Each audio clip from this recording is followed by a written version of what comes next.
Chers auditeurs, J'aurais voulu pouvoir discuter avec vous du programme des candidats à la présidentielle à propos de l'enseignement supérieur et de la recherche. J'aurais voulu pouvoir vous donner mon sentiment sur les conséquences qu'aurait telle ou telle proposition. J'aurais voulu pouvoir vous parler des 2,2% de PIB que la France choisit d'investir dans la recherche et le développement quand la Corée du Sud en investit 4.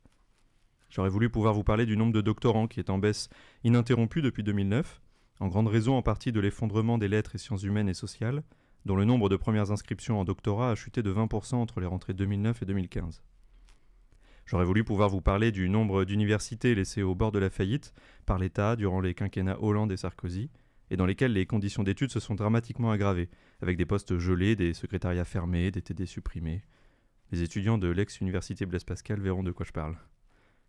J'aurais voulu pouvoir vous parler de la logique de compétitivité dans la recherche, dont l'instrument le plus pernicieux sont les IDEX, pour Initiative d'excellence. Oui, les bureaucrates dopés aux indicateurs de performance adorent les acronymes qui claquent comme le vent qu'ils contiennent.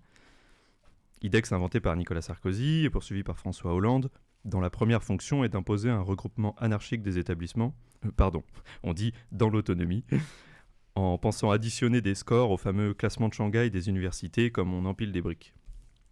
J'aurais voulu pouvoir vous parler des conséquences désastreuses de cette logique de compétitivité qui, à défaut de pouvoir quantifier les résultats de la recherche ou distinguer la bonne recherche de la mauvaise, pousse les chercheurs à publier de plus en plus n'importe quoi.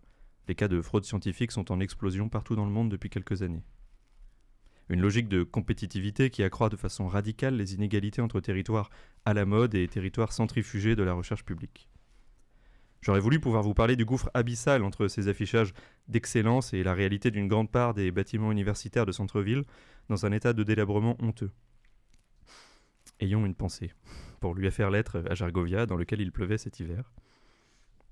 Mais je ne pourrais pas, car toute possibilité d'un débat politique serein dans cette élection a été annihilée par la qualification du Front National.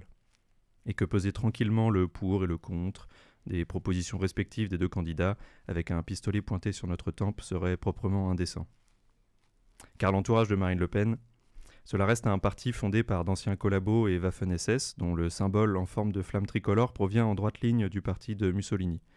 Un parti qui a toujours défendu le retour de la peine de mort, le refus de l'avortement, le musellement des syndicats et des associations de défense des droits de l'homme, la remise en cause du droit de grève, la primauté du droit du sang et l'interdiction aux musulmans, et surtout aux musulmanes, de se montrer dans l'espace public. Un parti qui a toujours pratiqué la censure culturelle partout où il a été au pouvoir. Et ce qui me fait le plus mal, c'est bien que nous nous soyons fait voler la possibilité de débattre des orientations majeures, pour la recherche comme pour tant d'autres sujets, de notre pays.